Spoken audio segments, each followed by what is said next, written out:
Aquí con el siguiente video, que va a ser el análisis y diseño para su práctica. Es una práctica muy sencilla. Vamos a diseñar lo que es un biestable. Como en el video anterior vimos, el biestable pues no es más que una aplicación de dos transistores simétricos, los cuales sus valores de resistencias de polarización pues van a ser lo más idéntico posible y que trabaje bajo las consideraciones de saturación y corte que vienen descritas en la hoja de datos.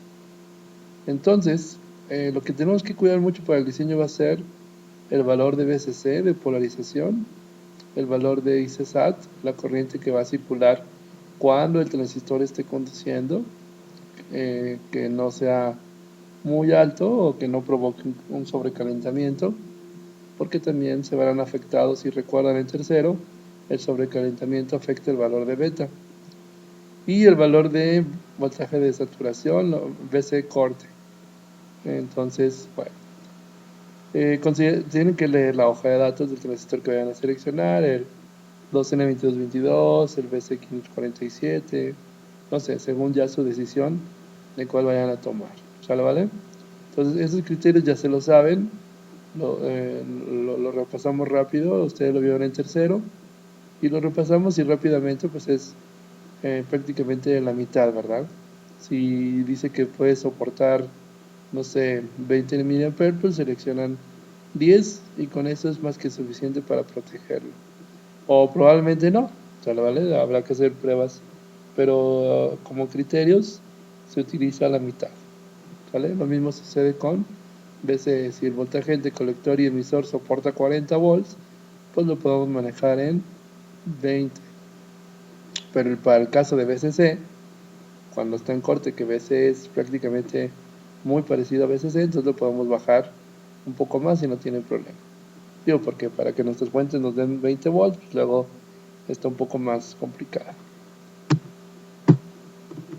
Bueno, vamos a pensar en un diseño sencillo, un multivibrador biestable y que va a estar operando a 10 volts y utilizando dos inversores simétricos a una corriente de saturación de 10 mA.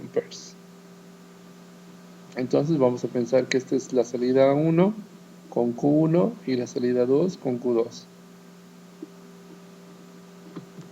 Bueno, si partiéramos de la hoja de datos, los datos las especificaciones nos arrojarían que vamos a trabajar con un VCC de 10 volts y una corriente de saturación de 10 mA. Si yo hago esto, entonces voy a tener prácticamente una resistencia de colector para que esto se cumpla, los 10 mA, y un VCE de corte de 10 volts, vamos a tener una resistencia de 10K. Perdón, disculpen, una resistencia de 1K. Eso quiere decir que esta resistencia de colector para Q1 y la resistencia de colector para Q2, ambas deben de ser de 1K.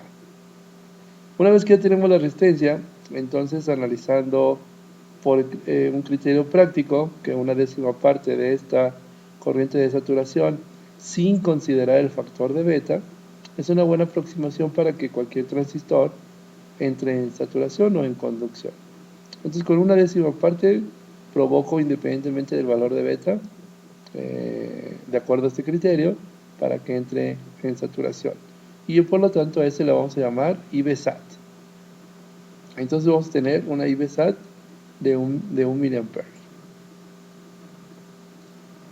Con este valor de IBSAT y de acuerdo al análisis de mallas, de la malla de entrada del transistor, ya habíamos analizado que tenemos RB y esta resistencia de base nos va a indicar que tenemos la polarización a 10 volts menos el voltaje base emisor, considerando que lo van a practicar con un 2N22 o un BC547, pues ya sabemos que es de, nos va a dejar un voltaje de 0.7 volts, ¿verdad?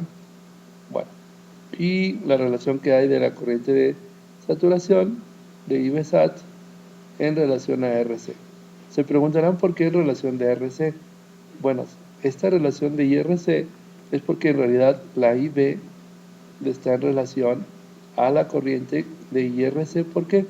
Porque esta corriente, cuando el transistor conduce, recuerden que se va a este transistor, pero cuando este transistor no conduce, la corriente en realidad va a ser este factor de IRC en relación a VCC.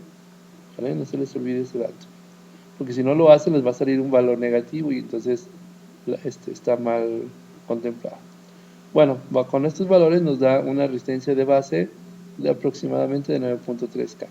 Con estos valores, si yo armo la práctica, si la simulan, va a ser muy importante el factor de beta. Hace rato dije que no importa el factor de beta aquí para que conduzca. Eso sí se cumple y se va a seguir cumpliendo, ¿vale? O sea, no importa, va a entrar en saturación. Pero como están encadenados, como están en un latch, lo que se conoce como una retroalimentación de entrada-salida, entonces necesitamos ver este punto.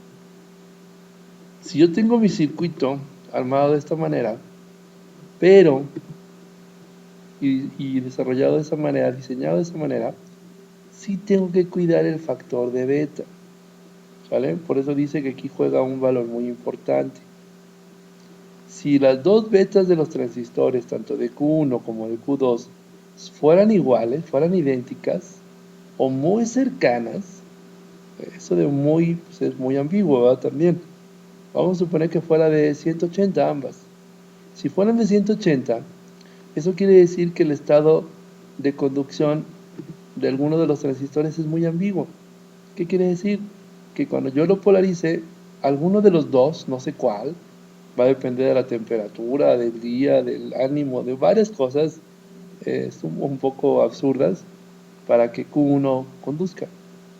Si yo quiero volver a hacer el experimento y vuelvo a polarizar, probablemente coincida que Q1 conduzca.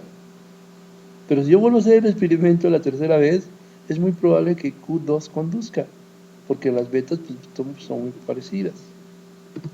Entonces, la consideración es que una de las dos betas sea un poco más alta que la otra. Para que el experimento funcione lo más eficientemente posible y que podamos experimentar la parte ambigua, o sea, que el biestable no sea tan estable, o la parte correcta, que el biestable sea estable, necesitamos establecer que una de las dos betas tiene que ser mayor. Si beta 1 es mayor, quiere decir que el transistor 1, por más que lo conecten y desconecten la polarización, siempre va a entrar en conducción el Q1. Entonces Q1 en saturación y Q2 estarán en corte. Si yo aseguro que la beta 2 es la más alta, entonces yo aseguraré que Q2 entre en saturación y que beta 1, el transistor de Q1, esté en corte. ¿Se lo vale? Entonces en práctica la van a probar muy sencilla. Van a hacer las betas muy parecidas y luego las van a separar. ¿Sí? Por lo menos unos 50 entre un valor y el otro. Para comprobarlo van a colocar unos diodos LEDs, ¿vale? Para que puedan observar el efecto. Van a polarizar, van a suponer que Q2 es el que entra en saturación y por lo tanto su LED va a estar desactivado. Y por ende el transistor Q1 va a estar en corte y por lo tanto, como no va a estar consumiendo corriente, el LED que vayan a poner aquí con su resistencia de protección va a estar iluminado. ¿Estamos de acuerdo? Y si yo desconecto y conecto, desconecto y conecto, desconecto y conecto la polarización, este LED siempre debe estar iluminado. Si yo cambio los transistores de posición y repito el experimento, entonces va a suceder que ahora este transistor va a tener la beta más alta, la más corta, perdón, disculpen, la más alta y la más corta, y por lo tanto ahora este transistor va a entrar en saturación, este LED no se va a iluminar y ahora este transistor va a estar en corte y este LED se va a iluminar. ¿Sale, vale? Es lo que van a probar en su práctica, ya sea simulada y los que tengan los componentes lo pueden hacer de manera práctica. Bueno, el diseño de la práctica lo van a hacer este fin de semana, no es una práctica compleja y van a enviar el diseño de la práctica a más tardar el lunes 15 de junio aquí al canal. ¿Sale, vale?